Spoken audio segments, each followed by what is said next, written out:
everyone.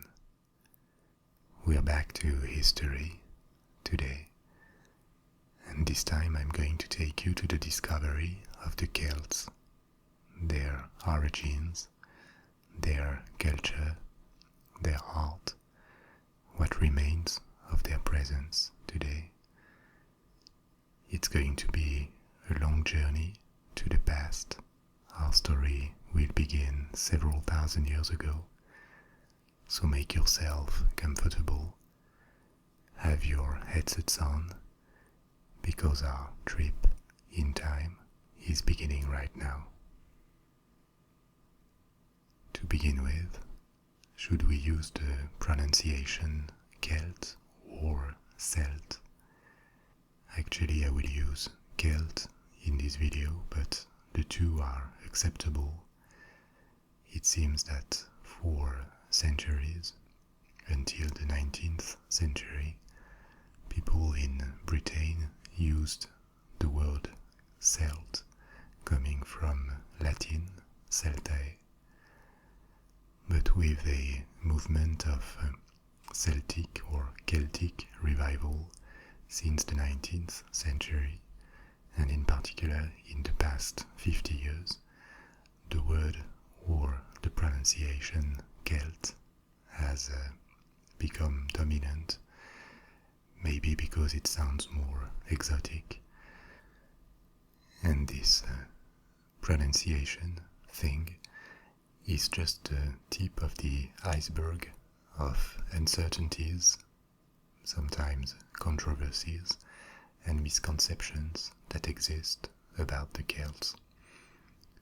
For example, many people in Europe tend to believe that monuments like Stonehenge in Britain, or the alignments of large stones, the megaliths that can be found in various parts of Europe, were erected by the Celts, when in fact these monuments are much older than that. There were groups, cultures living in all these parts of Europe before the Celts arrived, or the Celtic culture started to be identified. And to make things even more complicated, starting in the 19th century, there was a movement in various parts of Europe to claim a Celtic heritage in the building of a regional or national identity. For example, my grandparents, when they were at school, were told that their ancestors were the Gauls. The Gauls are the name given to the Celts who lived in this territory that corresponds to France today. This was not entirely wrong, but rather arbitrary, because before the Gauls and after them, various waves of migrations took place and contributed to create modern France.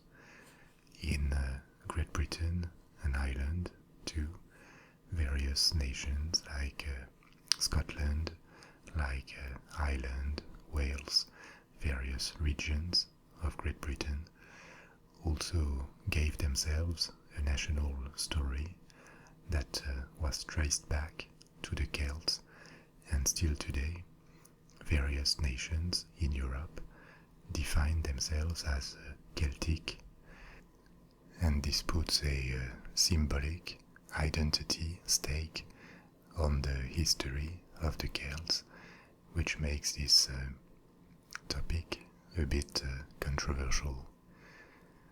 So, what do we know and what do we ignore about the Celts? They are slightly difficult to define because the Celts had no organized state or civilization.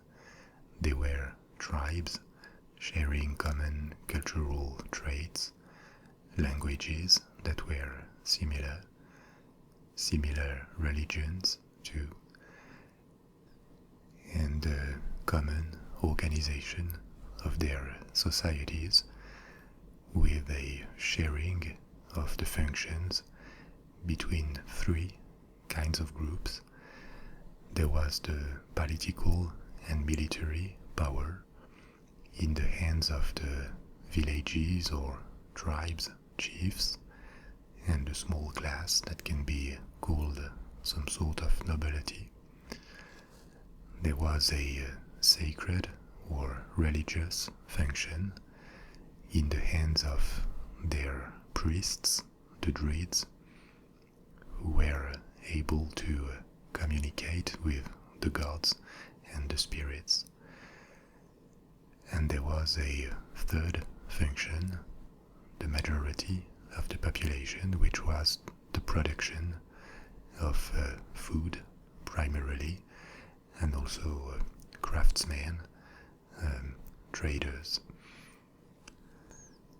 And the appearance of this common culture in a region that covered a large part of Europe in the second and first millennia before Christ resulted from a migration of people of Indo-European origin. So what are the Indo-Europeans? This is an uncertain topic too, because there are various hypotheses, but the most popular one in the scientific community locates the origin of the Indo-Europeans somewhere in the south of Russia and east of Ukraine, a region from where, starting 4 to 5 millennia ago, various peoples started to migrate and conquer towards the west to pretty much all of Europe, and all the main ethnic groups that have populated Europe: the Greeks, the Romans, the Latins, the Germans, the Scandinavians, the Slavs, the Iberians, and the Celts came from this region. When they arrived in the west of Europe, they didn't find an empty land.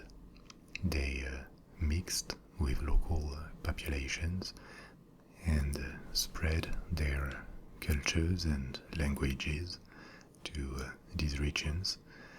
They also migrated south and east to Central Asia. There are very few traces of their presence in Central Asia because invasions later on, with the Mongols in particular, made them disappear.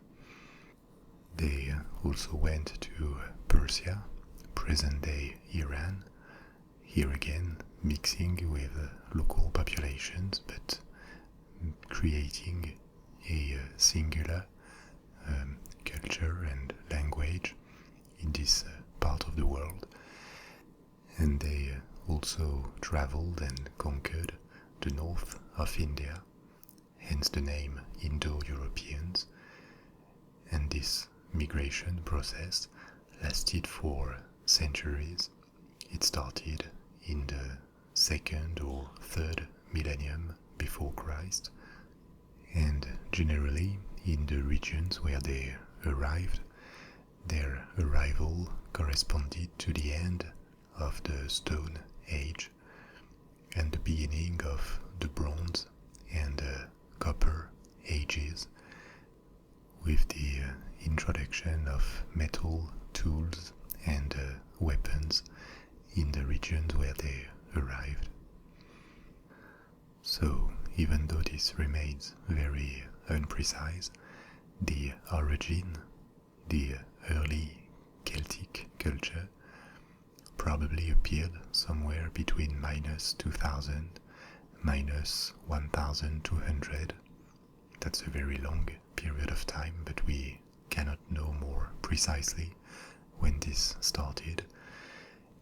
And this Celtic civilization started to flourish, probably initially in the center of Europe, in a region that corresponds to the south of Germany, Austria, Switzerland, the east of France, and from there, once again in many waves, because we are not talking about an unified people, but rather a large collection of clans, tribes, sharing common cultural traits. They spread to the rest of Europe, to the Iberian Peninsula, to Great Britain. The most famous Celt invaders of Great Britain are the Britons. They gave their name to Great Britain. They invaded Great Britain in the 7th century before Christ, rejecting their Celt predecessors to Scotland, and starting by the middle of the first millennium before Christ, in the 5th century BC, we have traces, remains, that indicate the beginning of a golden age for the Celt culture. At this moment, they live in a large part of Western Europe and the Balkans. They have established contacts with civilizations from the Mediterranean world, with the Greeks, with the population of Italy, the early Romans, and this golden age is going to continue until the Roman conquest of a large part of the territories where the Celts lived. They had contacts with these civilizations, and many things we think we know about the Celts come from these chronicles written by Greek or Roman authors. The Greeks called them the Keltois. You find the same sound than in Celt, and this Romanized or Latinized Greek word gave Celtae or Gaul, Galli in Latin, giving you the origin of the name we give them today. We also know that there were intense trade between the Greek and Roman worlds and the Celts. We have found many traces of ceramics, of jewels that have been exchanged between these civilizations in the 5th, 4th, 3rd centuries before Christ. There were wars too. The north of Italy, in the early times of Rome, was populated partly by Celt tribes, and in 387 before Christ, when the power of Rome was only nascent, the city was attacked and pillaged by the Celts. So, how did these people live? What was their culture, their beliefs, their vision of the world? In the eye of a Roman or a Greek from the antiquity, the Celts could seem to be underdeveloped savages. You know that the term barbarian, which is of Greek origin, is how the Greeks called all the people that were different from them, but it has acquired a quite pejorative meaning or undertone, and all the chronicles we have about the Celts are from Greek and Latin origin, and of course they give us an external view with plenty of prejudice about the Celts. But even though they didn't have the kind of impressive architecture, the kind of elaborate political organization that the Greeks and the Romans had created. They also had a very rich and interesting culture and technical know-how. They had no writing, but they had a calendar, and looking at the stars, they had been able to identify and anticipate the various periods, seasons of the year, and given that their religion was partly based on the worshipping of nature and spirits that supposedly lived in everything around them, they had a number of yearly celebrations, the most famous of them being probably Halloween, which has been integrated into the Christian tradition and has survived until now, even though it has a completely changed meaning today. The Druids, as I said, had a very important role as intermediaries between the man and the gods and the spirits. They organized and directed every religious ceremony.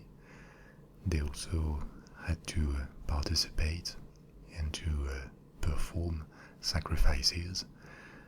There was not a large practice of human sacrifices in the Celt culture, but in extraordinary situations this could happen, and even though that was not on a large scale, this is also something that explains the rejection of the Celt by the Greeks or the Romans, who considered this practice of human sacrifice as a sign of underdevelopment and absence of civilization.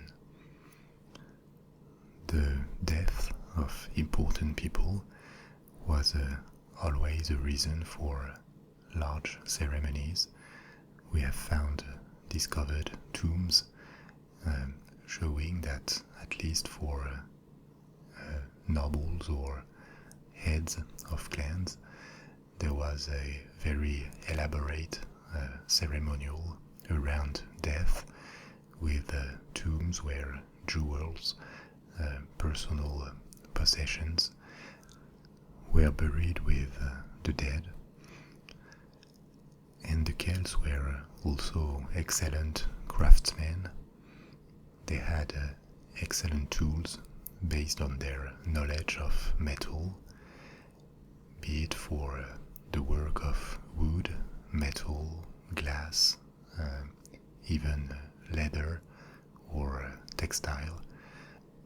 Their craft easily bared comparison with their Greek and Roman equivalents. Celtic art was also remarkable.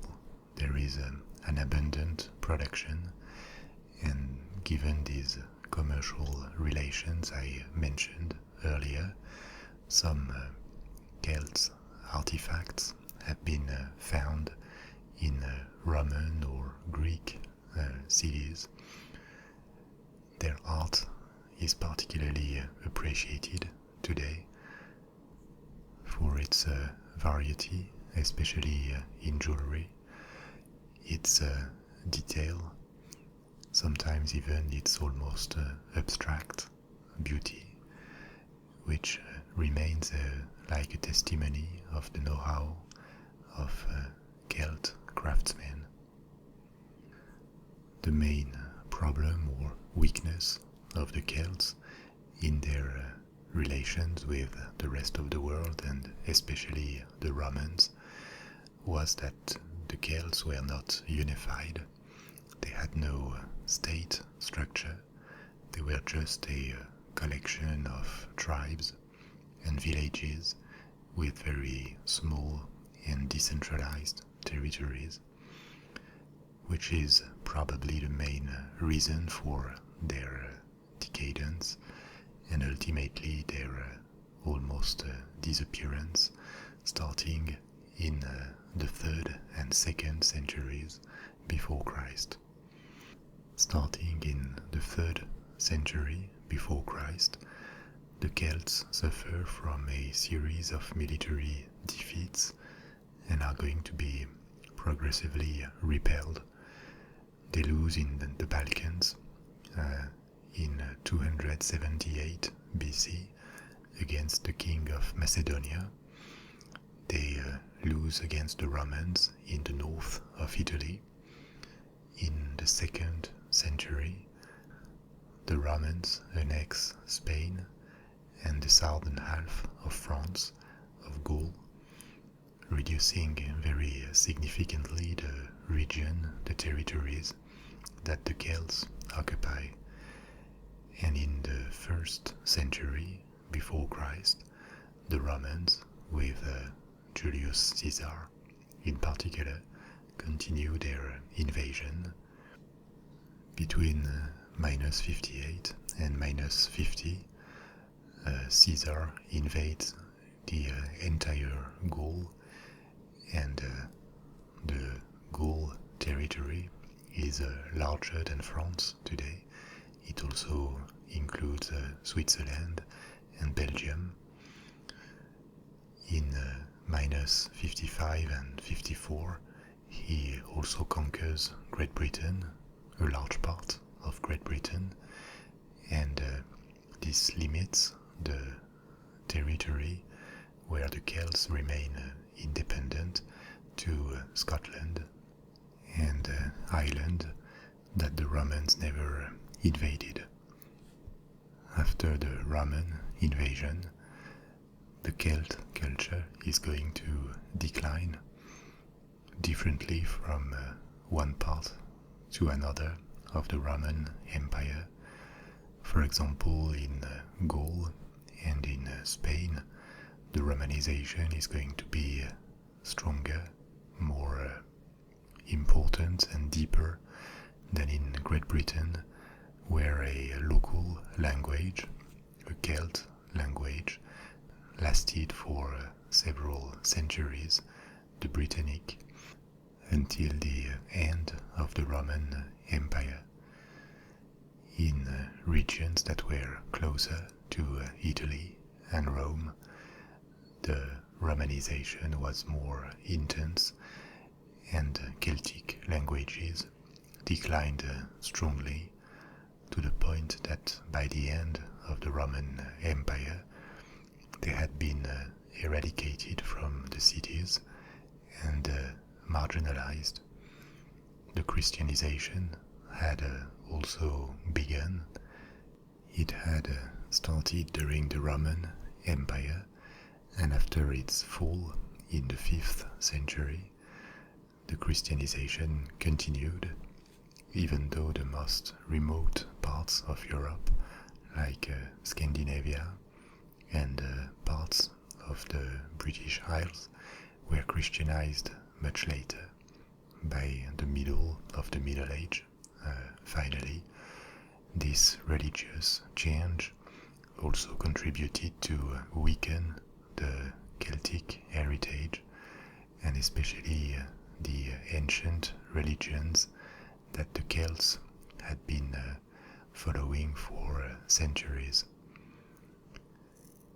And after the fall of the Roman Empire, another wave of migration with the Germanic tribes that had been pressuring the Roman frontier for centuries, and finally invaded a large part of the Western Roman Empire, also contributed to weaken and marginalize the Celtic heritage, to the point that the only regions where it survived, even in a weakened form, were on the margins of Europe, in Scotland, in Wales, in some regions of England, like Cornwal, in the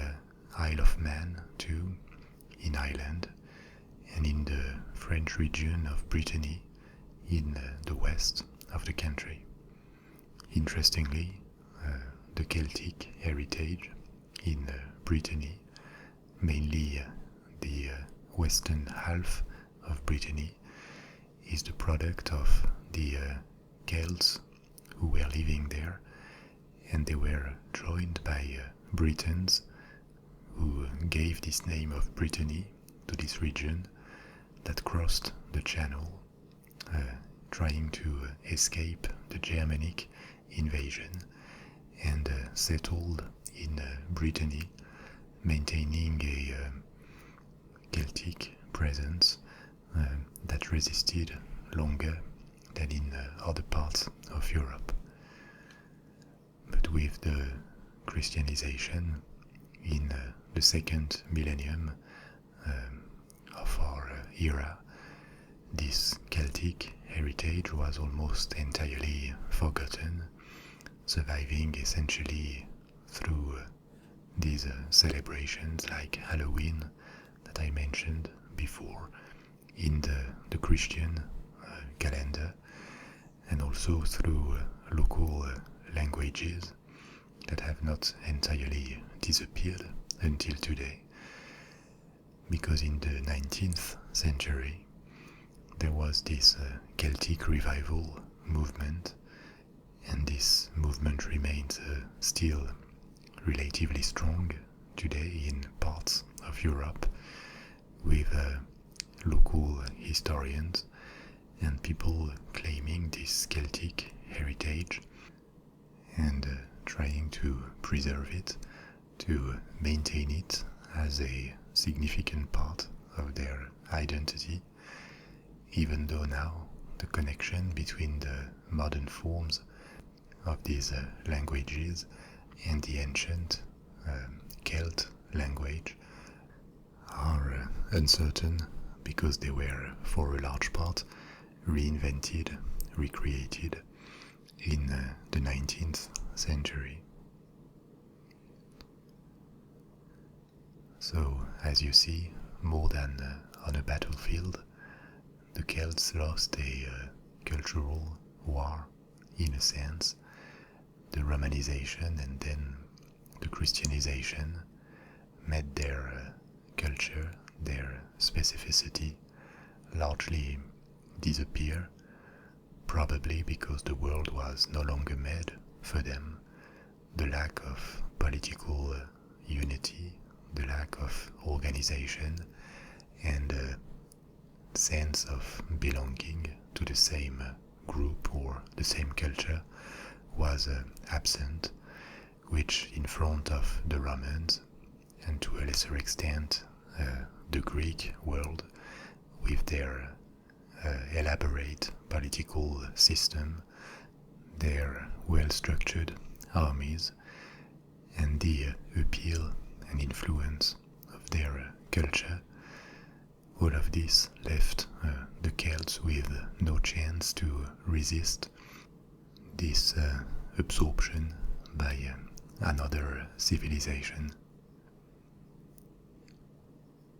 As always, I hope you enjoyed this introduction, found it interesting, and I'll see you soon for